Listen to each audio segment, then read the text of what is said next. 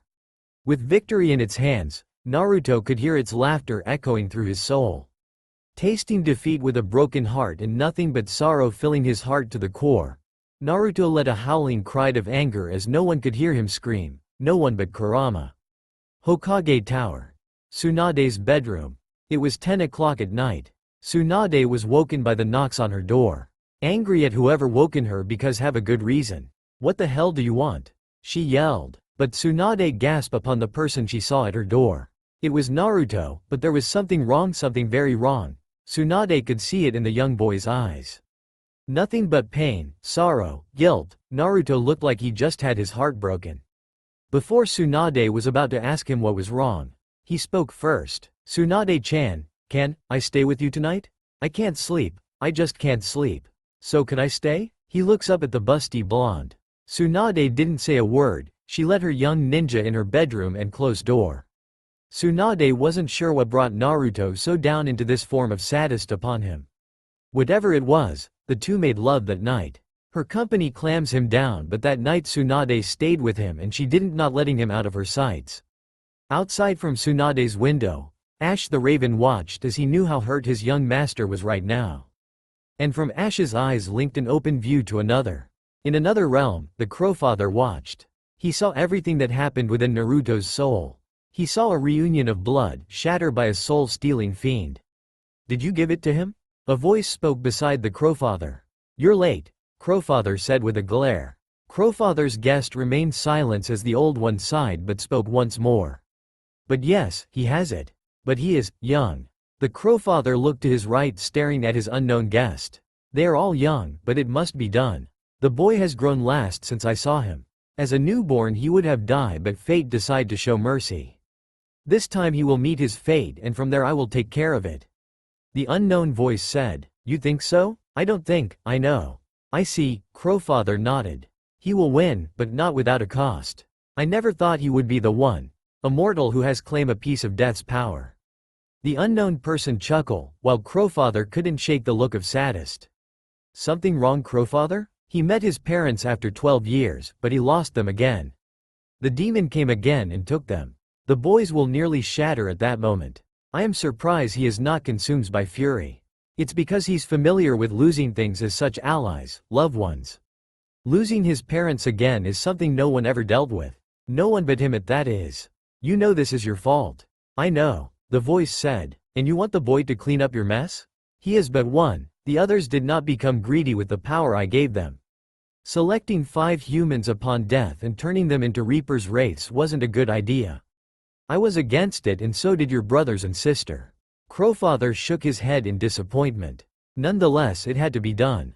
I was needed elsewhere, I need others to take my place.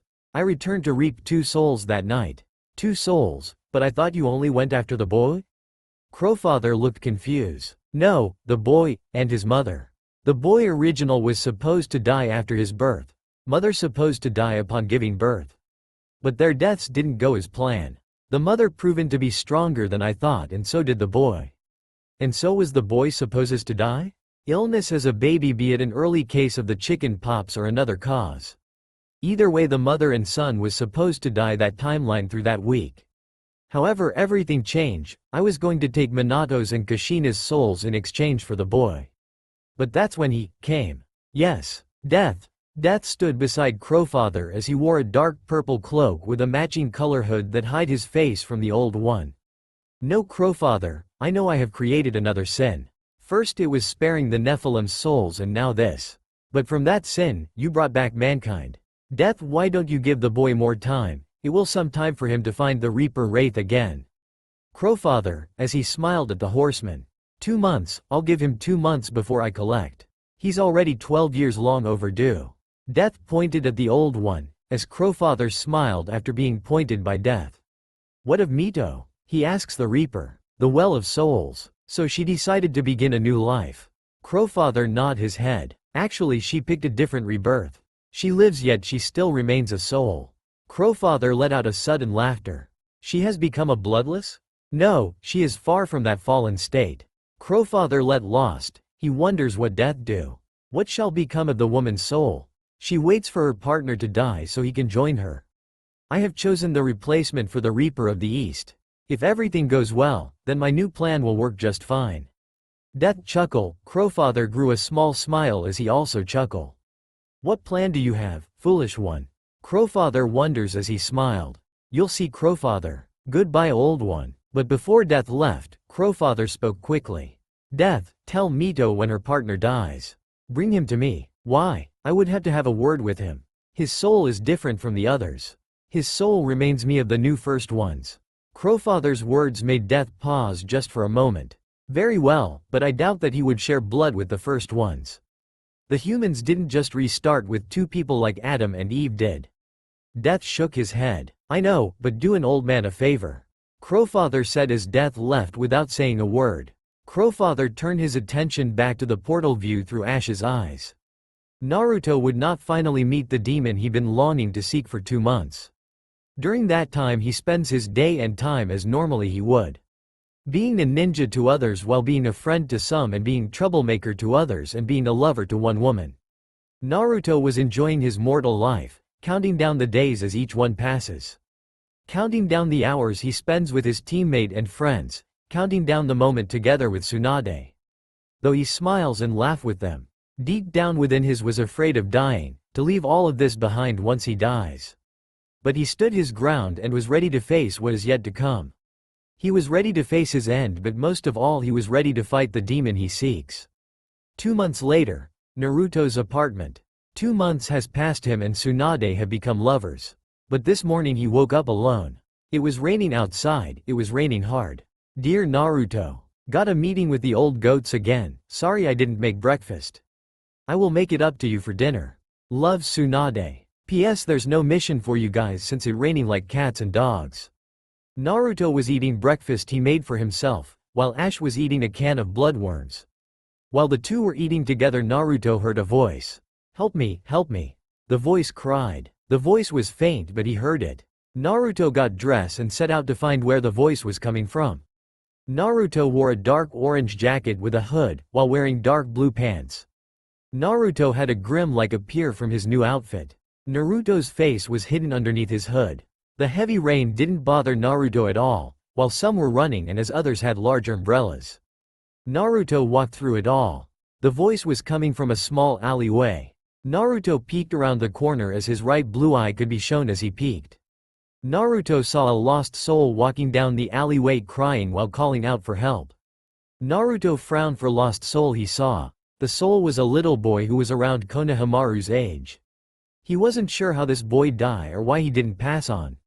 Naruto was starting to think the reapers that death left behind were getting lazy when it came to finding dead souls, especially the lost ones. But Naruto kept his guard up though. Even though he saw a little lost boy, Naruto smelled foulness in the air. 2 months and Naruto was using his ability to find and track down lost souls was very helpful. During 2 months, Naruto found lost souls of many residents of Konoha. Some that knew who he was and some who didn't. But found Naruto very rare and curious souls he came across. But that was important right now. Help, someone please help me. Why no one see me? Can they hear me? Where's mommy? I miss her. The little boy cried. I can hear you, Naruto said to the little boy. The little boy gasped when he heard Naruto's voice.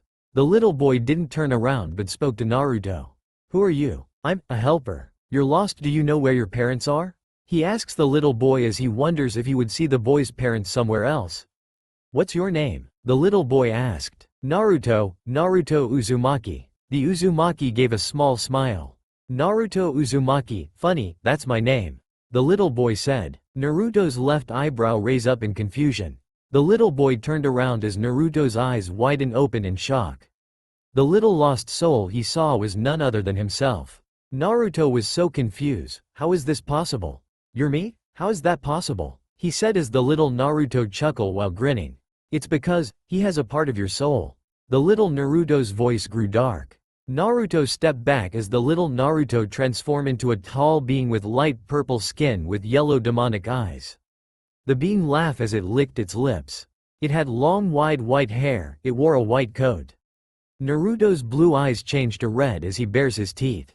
Naruto was glaring at the demon whose appears upon being summoned by the Reaper Death Seal.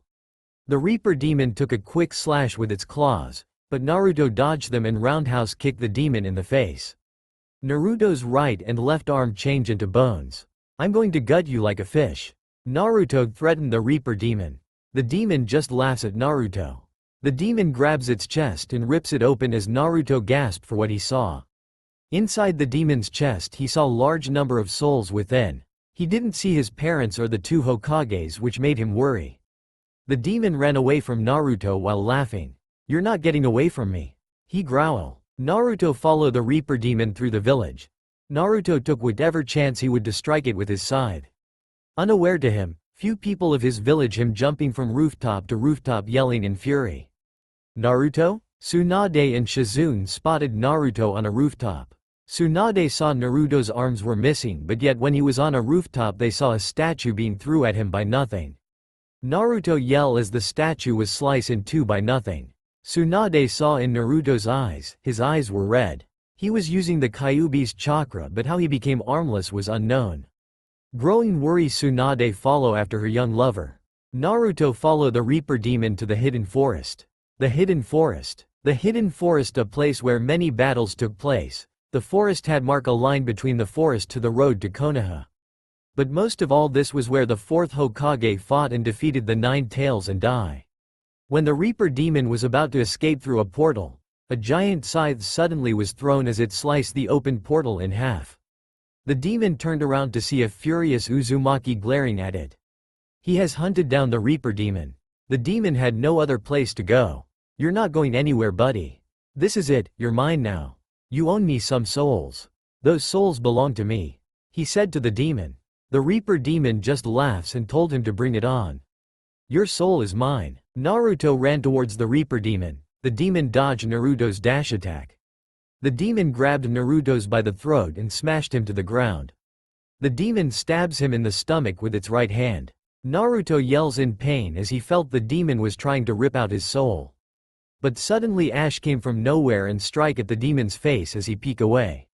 The demon let go of Naruto and grabbed Ash and knew him away. Naruto stepped away from the demon. Naruto kept his guard up. But suddenly the demon once again licked its lips. The demon opens its mouth as Naruto heard a familiar voice that reached his ears. "Naruto, why did you leave us, Naruto?" He heard his mother's voice. Naruto growls at the demon for taunting him. He knew that wasn't his mother calling to him. The demon brought out a large knife and ran towards Naruto. Naruto and the demon slashed their blades as they clashed one after another. While clashing their blades, the demon dodged Naruto's down slash and once again grabbed him by the throat. Naruto kicked the demon in the face, but his kick did no effect. The demon just laughs at the Uzumaki. Naruto then jammed the bottom of his scythe into the demon's right eye. The demon dropped Naruto as it howled in pain. Naruto sliced off its right arm clear off. The demon's right arm turned into souls as those free souls were absorbed into Naruto's body. Naruto's eyes suddenly glow bright. Naruto felt his power growing after absorbing those souls. Naruto felt a large number of souls flowing through his body. "That was one arm, but yet I felt like I just absorbed 20 souls," he said to himself. The demon roared at Naruto. The demon dashed at the Uzumaki and slashed Naruto's face with a dash claw slash. But the demon's eyes widened in fear as Naruto's face healed so quickly from the attack. "Souls, they make good first aid if you use them right. I still have them, you're not getting them back. They belong to me now. Your days are numbered, demon." The demon dashed away from Naruto, as it was about to flee from the Uzumaki. But suddenly, just as it was about to flee through the thick woods, a long red chakra chain was suddenly launched as it impaled the demon in its chest. The demon bared its fangs as it looked over its right shoulder to see the chain came from Naruto. The red chakra chain was shot out from Naruto's left hand as he held his scythe with his right. "I told you, your days are numbered, demon. The souls you have are mine. Your soul is mine," Naruto shouted at the demon. But the demon used its left hand to slice Naruto's chain. But sadly for the demon, another chain was quickly launched from Naruto's left hand. The demon looked at its chest to see there were 2 chains that impale him this time. At the end of the chain there was a pair of curve hooks. But before the demon was about to do anything else, a 3rd chain was shot. The 3rd chain's hook took on the shape of a harpoon spear. "Get the fuck over here?" Naruto pulled the demon towards him, as the demon flew towards him. Naruto sliced the demon in half. The demon screamed in agony as the demon felt the steel of death's scythe easily slice through its flesh as it burns. As the souls of the imprisoned dead flew out from the demon's cut-open body, the lost souls flew into the air as they quickly became lost.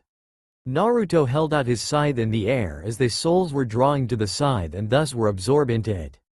But there were 4 souls that still floated in the air but came down and took solid form. Minato Namikaze, Kushina Uzumaki, Hashirama Senju and his brother Tobirama Senju stood before the young Uzumaki.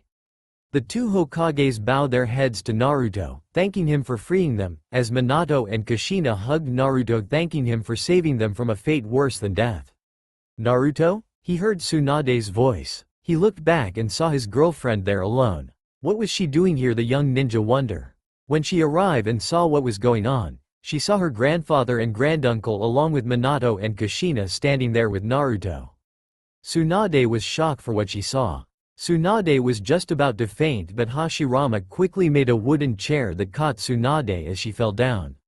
"I'm confused what's happening. How is you are all here? You're dead, all of you are," Tsunade said with a frown. The 4 looked at each other before they looked at Naruto. "We were Tsunade, we were. But this boy saved us, he saved our souls," Tsunade's grandfather told him. "Naruto did?" she asked as everyone nodded. Before she even had a chance of asking, Naruto spoke. "It's a long story, Tsunade-chan, trust me," he told his older girlfriend. "But we cannot stay for long. We must go," Minato said as Kushina frowned. Naruto frowned, but his frown changed to a smile even though they were going to leave him again.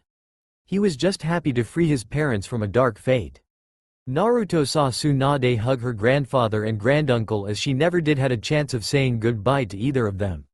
"Tsunade, I see you have become the next Hokage. You made me proud, Tsunade. The will of fire is now passed on to you.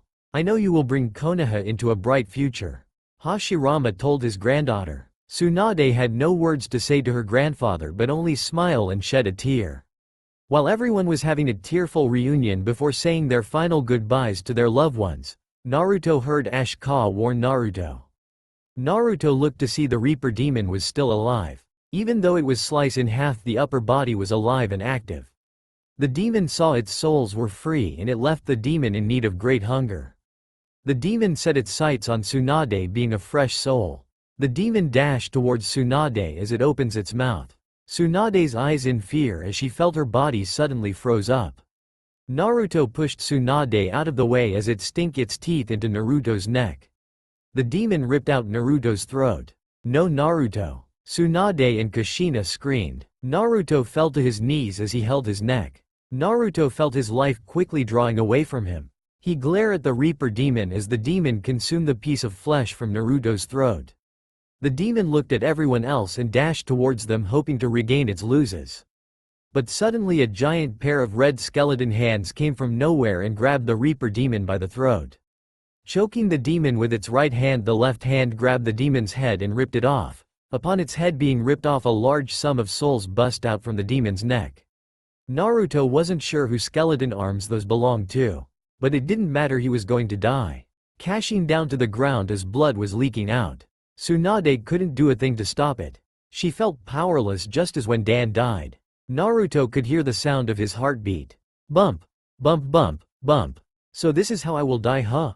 He thought. His breath grew short. His sight started to fuzz out. Bump, bump, bump, bump. She's alive, that is all I care about right now. I knew I was going to die, but never know this was the way. Bump, bump, bump.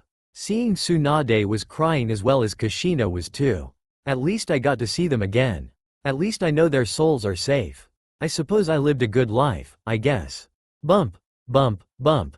Naruto didn't know, but he was shedding tears as his life faded away bit by bit. His death was a slow one. He didn't feel the pain of his ripped throat. All he could feel is happiest and yet sorrow as well. Bump, bump. Suddenly Naruto saw Mito standing right behind Tsunade. Mito was too sad by what has happened. Was he seeing this or was it true? Was he seeing her there because he too cared for her or he did love her like he did for Tsunade? He didn't know as it didn't matter at this moment. Bump, bump. He saw Mito touched Tsunade's left shoulder. Bump. Tsunade looked over her left shoulder and saw her supposed dead grandmother standing right there in her youthful form. Bump. Tsunade's eyes widened in shock. Naruto saw Mito spoke but he couldn't hear what she said. And finally Naruto heard the last sound of his heartbeat gave out. Naruto closed his now soulless blue eyes as he slowly grew a smile. "Do not give in to despair, my granddaughter," was the last thing Naruto heard before his life finally met its ultimate end. 12 years long overdue, death has finally claimed Naruto Uzumaki's soul. For he shall live again. Mito Uzumaki stood there at the tree of death. She was alone for she was just a vessel to deliver 5 souls that are long overdue. Mito opened her right hand as 4 small green orbs came out and took form behind her. Appearing behind her was the long-dead Hokages and Minato and Kushina. None were deeply saddened by the death of Naruto than Mito and Kushina. Naruto wasn't there for he was kept in a different place unlike the others. "What will you do with Naruto's soul?" Minato asked Mito. Mito didn't answer Minato for a moment. Mito turned around staring at the 4 before she spoke. "Out of you 4, Naruto is on death's special list. Though you survived giving birth Kushina but both you and Naruto were supposed to die. But everything didn't go as death plan.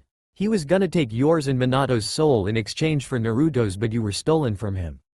Naruto's time was always out he was borrowing time." Mito said. "What do you mean borrow time?"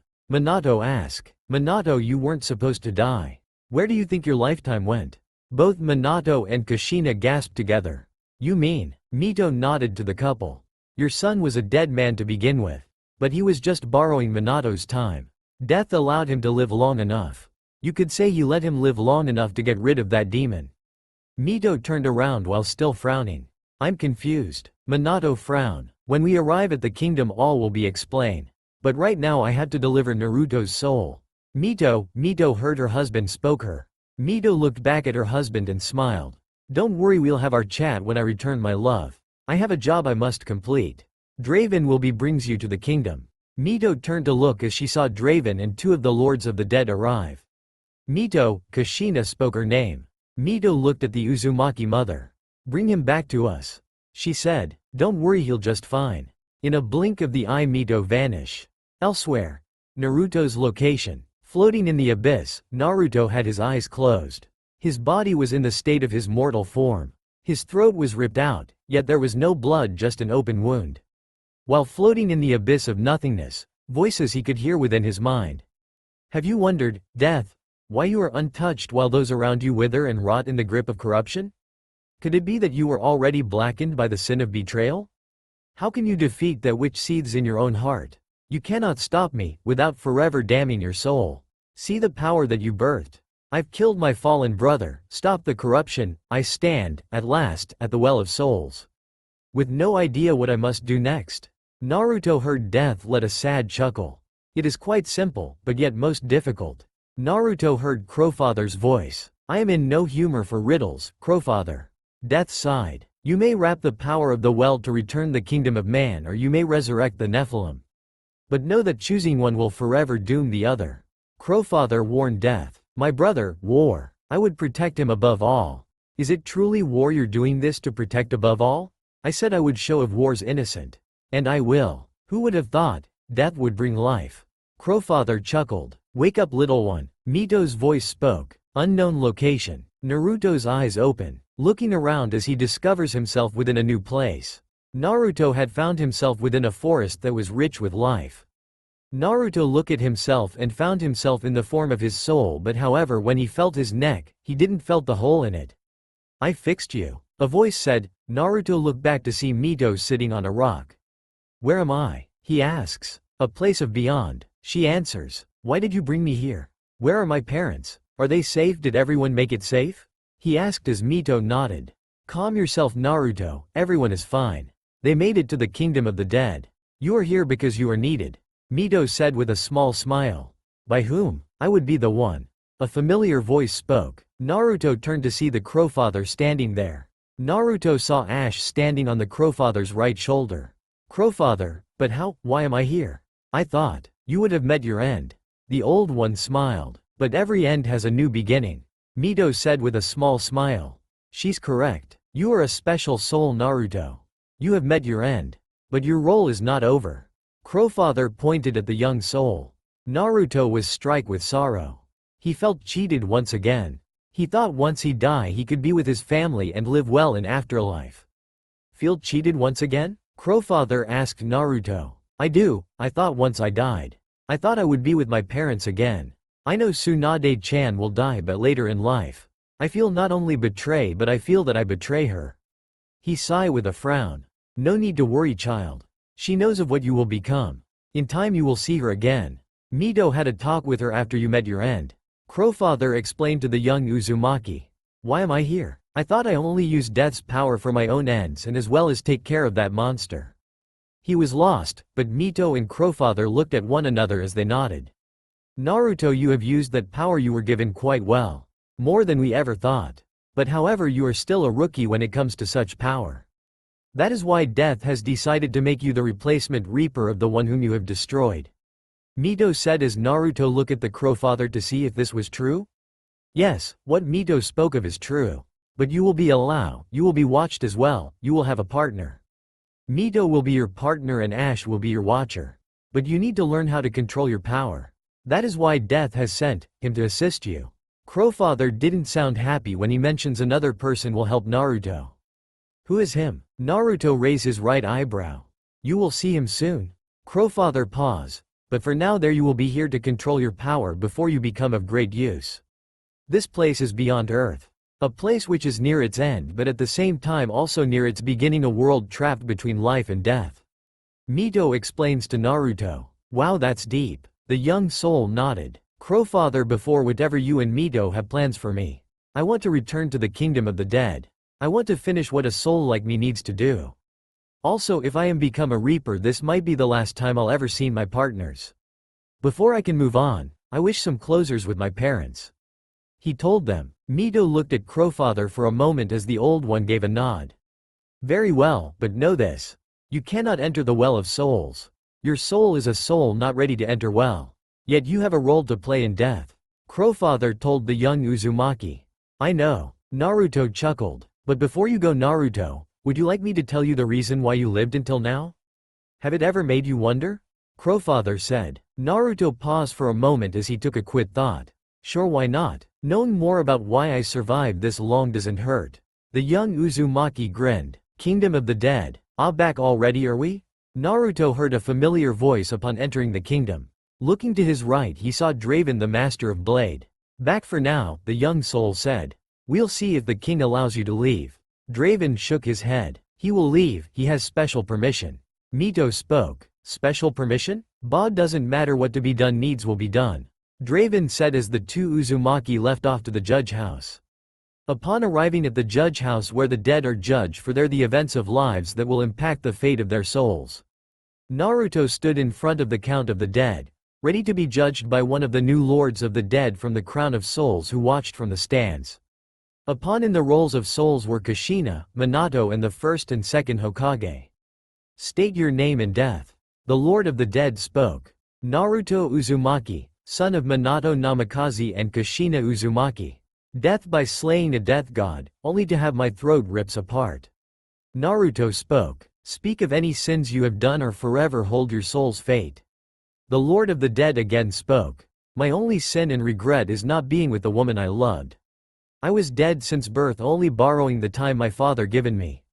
Though I hated my village for what they have done to me, unknowing such hidden truth from them all, I accept the fate of my soul, whoever it goes in this afterlife. I have no regret, for I have no sin to speak. Naruto's words truthful and pure. Although your life has been cruel and you been case as a monster, you come before judgment, I see no hatred within your eyes. The woman you love is far older than you. You have performed incest with her. Knowing this you claim you have done no sin? Lord of the Dead said. Naruto remained silent as all eyes were on Naruto. He didn't care if they were sickened or accept what he has done. He remembered what Mito told him: all secrets must be known or else he will not finish his trial. Yes, even though she's older than me and we are related but only by far from clansmen. I still love Tsunade-chan. And I was willingly to die for her, and I would do it again. We do unbelievable things to survive and go for the same to save the ones we love. Judge me now if you want send me to hell or the unknown. But that alone will not wipe the love I have for Tsunade Senju, nor will destroy for what I am, for I am a Uzumaki. Naruto said. Suddenly underneath Naruto a bright green light flash. Naruto close while blocking the bright light flash. When the flash of light faded, Naruto felt completely different. He felt good, really good. But there's something odd, just like before he felt incomplete somehow. But nevertheless he has been judged. Judgment is done. Outside of the house of judgment. Ah, so you did get judged after all. Draven's voice was heard. Naruto looked to see Draven leaning against the wall. Yes, I told ya. Now I have other business to do. Naruto said. Well, good luck with that task, but before you go I believe there's some people want to see you before you go off. Draven jerked his head to the right as Naruto saw Mito with Kushina and Minato. Minato and Kushina walked over to Naruto only to hug their son. You did good, kid. Minato smiled at his son. Naruto, it's time to go. Mito said. I know, he said with a frown. Where are you going, Naruto? Kushina frowned. Death offers me a chance. Since I killed the Reaper demon I was given a spot to fill in. I will become a Reaper, but unlike it I won't be alone, nor will I be greedy as it. I wanted to return to the kingdom of the dead to finish my judgment before I go. And also I wanted to see you guys again before I go. I may never see you ever again.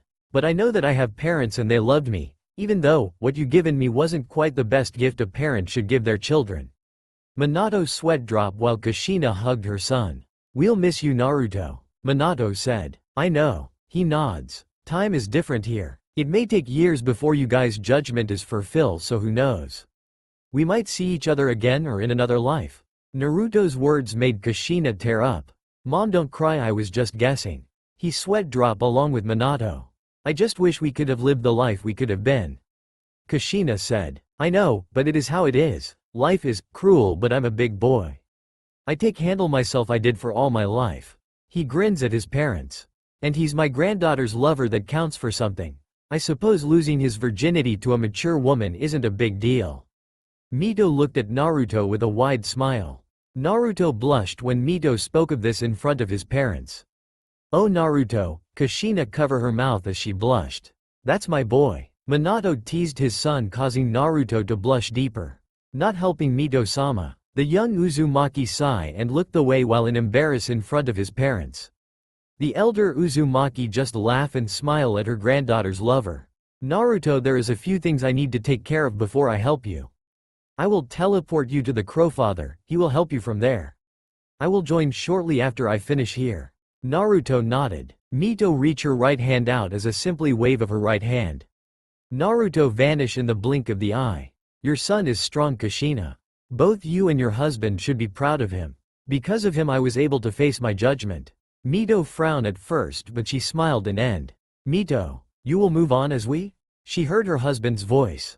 She turned around to see him and his brother there. That I cannot do, my love. The world is much different now, long since our deaths. The Biju you have given to each of 5 great nations has left such a mess. And now this boy is the Nine Tails host. I will be the boy's watcher. Maybe that's all left of my people. Mito said with a frown. But Naruto helped me, because of him I have overcome what have shadowed me for all of my life and afterlife. I am me again. Hashirama placed his hands on his wife's shoulder as she looked into his eyes. Seeing him smiling at her made her smile. Go Mito, the boy needs your wisdom more than ever. I can feel a great power within him, not the powers of death but something more much. I will finish my judgment and go the well. This soul of mine has been through a lot and final rest is what it needs. For I know Konoha is in safe hands of our granddaughter. I believe in her and I believe in the boy. Together they will make Konoha's fire burn ever brighter. Hashirama's words were strong as they filled with truth. Mito say farewell her husband, for she knows she will never see him again. Maybe in another life, but for now she needed elsewhere. For the fate of a soul now rests within her care now. Elsewhere, Naruto's location. Naruto found himself within a place he was not familiar with. The place he was teleported to was a large arena. Complete your judgment you have? Crowfather's voice was heard. Naruto looked to his right to see the Old One standing there. Beside the Old One was a tall being in golden color armor. What is this? He asked them. This place is where your training will take place. Here time has no effect upon this place. The Old One said, let me guess the big guy here will be here to help train me, huh? Is he him the one you spoke of early? Naruto asked. No, I am not the one, young warrior. That would be my master, the one whom has battled death long ago. He looks forward in meeting with you. The golden armor giant spoke. Ah, you made it. I'm so glad I finally get to meet the little soul that death talks so much about. Your appearance surprises me, but we can't judge a book by its cover now, can we? A voice spoke that caught everyone's attention. Naruto looked around but didn't where the voice was coming from. But suddenly a blue symbol with the words wicked appeared to Naruto's right. Out from the symbol was a person. He was 5 inches taller than Naruto and the Crowfather. His skin was gray, for his appearance was that of a zombie. His eyes were soulless gray. He wore torn black pants as shirtless he was, wearing a black top hat on his head, while holding a gentleman's cane. Crowfather looked very displeased upon seeing the zombie gentleman for reason were unknown to Naruto. Master, you have returned. The golden giant spoke. Who is he? Naruto asked. The young man would be a gentleman and introduce himself first before asking, no? The zombie gentleman spoke. Naruto Uzumaki. He introduced himself. The zombie gentleman smiled as he slightly lifted his top hat while looking at the young Uzumaki. Allow me to introduce myself. I am Sir Wicked Killington. It's a pleasure to meet you. And you, young man, has been invited. Welcome to the Crucible. It's been 5 years since Naruto's death in the mortal world. Time flowed differently of the world of the undead and the world of the living, upon his training of becoming a Reaper agent. Standing in the middle of a large arena ring was a very dark blue tall being. The tall being's face is completely hidden by a hood. It seemed to have no legs, as giant skeletal wings sprout from its back. It had large bony hands while holding large scythe. Standing in front of it was Mito Uzumaki. Her eyes were closed, as if she was waiting for something to happen. The large hooded man reached out to Mito. Mito's eyes shot open as she quickly turned around. In an instant she transforms into a giant hooded being as well. Only different was Mito wore a red hood. She didn't have bony wings but rather flames wings. She grabbed the giant hooded man's bony wrist and smashed him to the smash. The giant hooded man looked at Mito, who stared down at him. The hooded man tackled Mito down to the floor. Mito head-butted the man and grabbed him by the shoulders and threw him into the air. Mito snapped her bony fingers as a giant bone spear from the sky. The hooded man saw the flying spear coming towards him. He grabbed the bone spear and threw it at Mito. The bone spear impacted Mito in the chest. Mito returned to her human form as the bone spear vanished.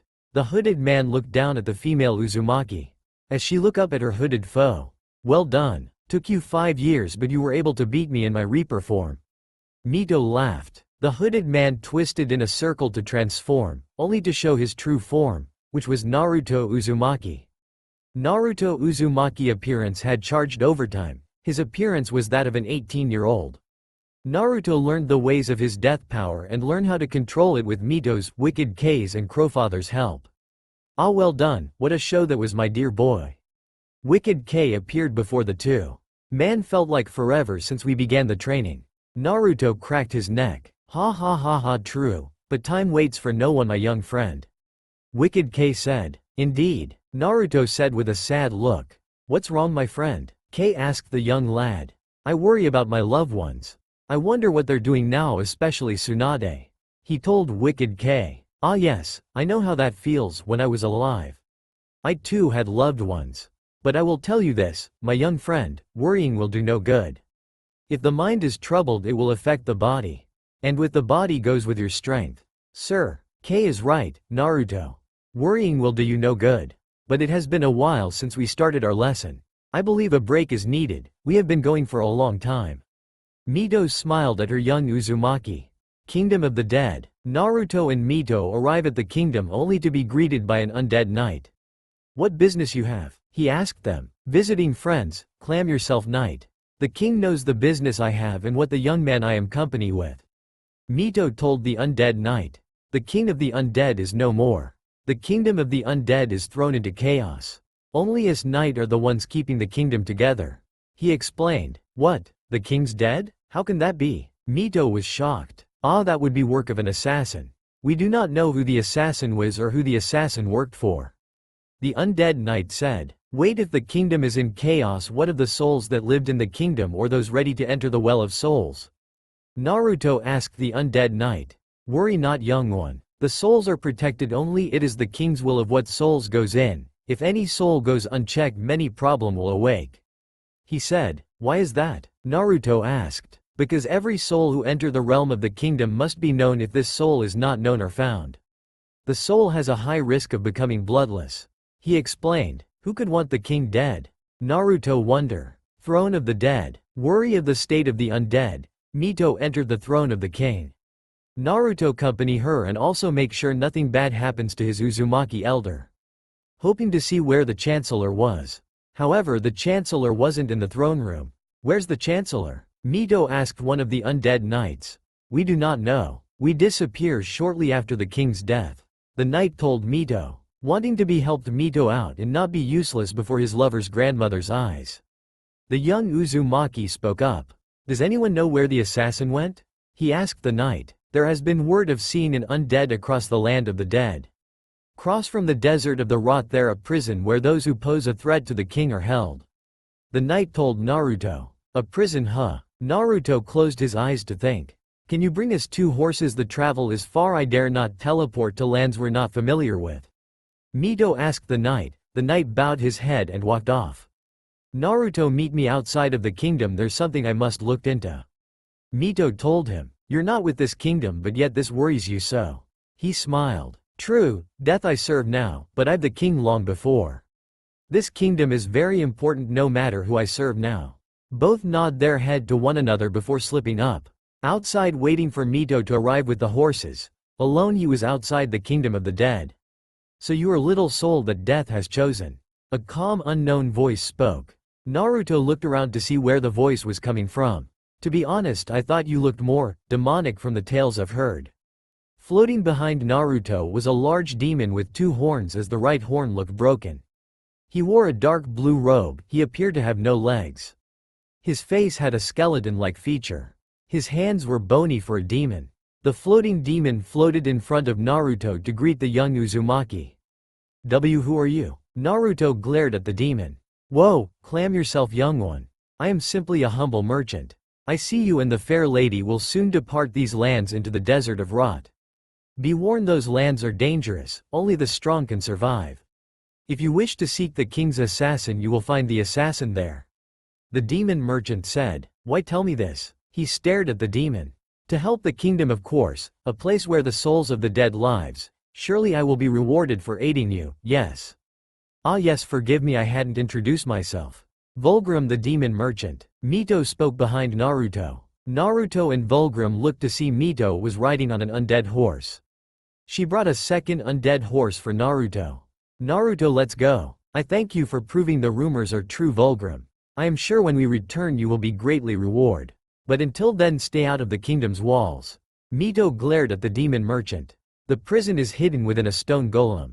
Vulgrim said before he teleported away. Desert of Rot. Once the 2 arrived at the Desert of Rot, they came across what appears to be a giant stone golem. The giant stone golem was down on its knees, however the stone golem was dead. Its stomach was cracked open, it appears has been opened from within. Wonder what killed it? Naruto wonders. Let go inside, Mito said. Before Naruto and Mito journey inside the stone golem, Naruto felt an ill feeling in the air. He wasn't sure what it was though. But suddenly Mito gasped. She turned to face Naruto only to tackle him to the floor. Mito's eyes were pressed against Naruto's face. Mito-sama, what are you doing? Naruto blushed. Out came from the stone golem's stomach was giant claw. Whoa, Naruto said with widened eyes. Mito got off Naruto, as the 2 ready to face what seemed to kill the giant stone golem. Another claw came out from the stone golem's stomach. Both Naruto's and Mito's mouth hang open to what they saw came from the giant golem's stomach. It was a giant gray wolf. The wolf's amber eyes was fuel with angry. A giant wolf? Are you serious? What kind of prison is this? He asked Mito. I don't know, I served the king for years and I never knew of this prison or what it held. She told him. The two kept their guard up as the giant wolf stared at them for over 4 minutes. The giant wolf suddenly held its head up as if someone was calling it. The giant wolf looked at Mito and Naruto for a moment before turning away to enter the golem's stomach. I think it wants us to follow it? He said to Mito. But we should be carefully. She told him. Inside the stone golem. Following the giant wolf within the stone golem. Within the stone golem it shifts differently as within the giant golem it was huge. There were many empty prison cells, however when the two Uzumakis went past a giant cage, the cages bust wide open. Guess this must be the wolf's cage. They thought together. Then they came across a room that had prisoners within. A voice spoke which surprised the two Uzumakis. Sif, did you bring help? The male's voice spoke. The Uzumakis came across the first cell. There they saw a very tall man in silver set of knight armor. He wore a blue scruff around his neck. His face was hidden underneath his helmet hood and his scruff. Ah, good Sif. The knight noticed them. Who are you? Naruto asked the knight. Wait, there's more than one? Mito noticed as she saw there was about at least 13 cells. Each cell had a pair of hands gripping the bars. What are you people here? Naruto asked the knight. We were brought here because neither of us bowed to the king's rule. The knight told Naruto. Why is that? He asked. It's easy to read. They serve another king. Mito said. Not all of us. There are a few from another land. The knight told them. How long, all of you been in prison here? Naruto asked the knight. I do not know. It seems like forever we have been held within these cells. He told Naruto. Naruto looked at Mito, as the elder Uzumaki gave a big nod. Seem like they are innocent, but where could the assassin be? She wondered. Assassin? The prisoners shouted with together. The king has been assassinated, we are here to find out who the assassin was.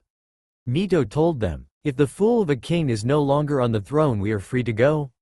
Another male's voice spoke. Ornstein, even if he imprisons us here, there's no need to speak ill of any king. A woman's voice spoke. There must be a key to unlock these cells. Ornstein spoke. Mito noticed a large leveler behind her. When she looked back, Ornstein burst out with a thunder voice. Pull it, set us free. He demanded. Shouting will get you nowhere, knight. Mito said to Ornstein. Neither of you will be free unless you do one thing and one alone. She told them all. There was a long pause within the cell hall. What would you have us to do? A second woman's voice spoke. You all will be free. But you must come with us to the kingdom of the dead to prove your innocence. There were rumors the assassin feed to these lands and only this place can be found within the desert of Rot. Mito told them all. Prove our innocence, huh? How so we're imprisoned who know along? Ornstein said with unpleased tone. Mito, I have a better idea. Naruto spoke up. Really, Naruto? Mito looked at him with a worried look. Like what Mito-sama said, but you will be given a right of becoming the kingdom's new protectors, but only if you swear your loyalty to us. Neither of us serve the Lord of Bones. He told them. Serve you? Ha ha ha, I rather be smashed by Smog's hammer. Ornstein laughed. No disrespect, young one, but we serve Lord Gwyn, our king and lord to no end. The knight in the first cell told Naruto. Where's your king then? You have no idea how long all of you were in prison. Time is different here in the world of the dead. I too was alive once. Back then I was by a foolish child to many. Giving my life to save a loved one. I do not know has she fallen in love with someone else or she's here now as undead. Naruto sighed. You're dead. Why keep your loyalty to someone even in death? He asked them. Mito placed her right hand on his shoulder. He sighed and gave a nod to Mito. But I know where you knights are coming from. I do serve a lord, but rather a king. I serve a powerful queen.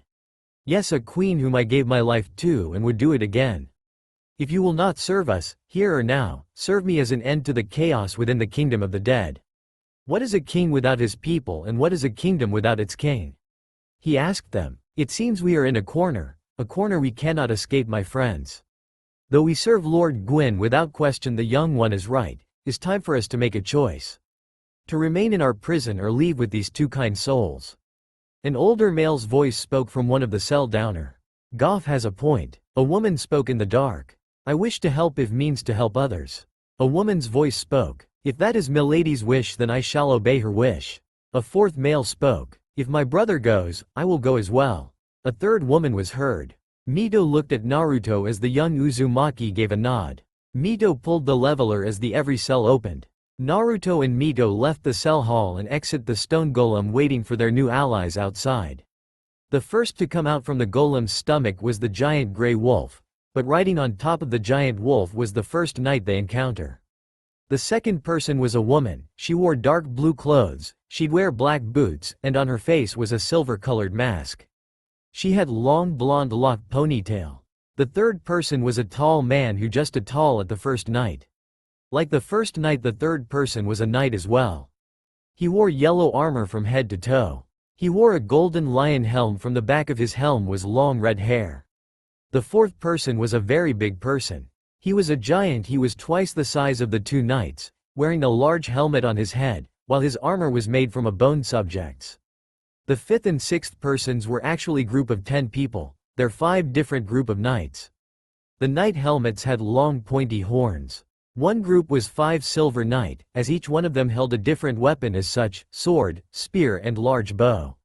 The second group of 5 was black knights. The black knights had a sword, a great sword, large axe and a halberd. Both knights were armed with a shield that matches the color of their armor. The seventh person was a woman. She wore a white robe along with a hood that covered her head and nearly her face from everyone's sight.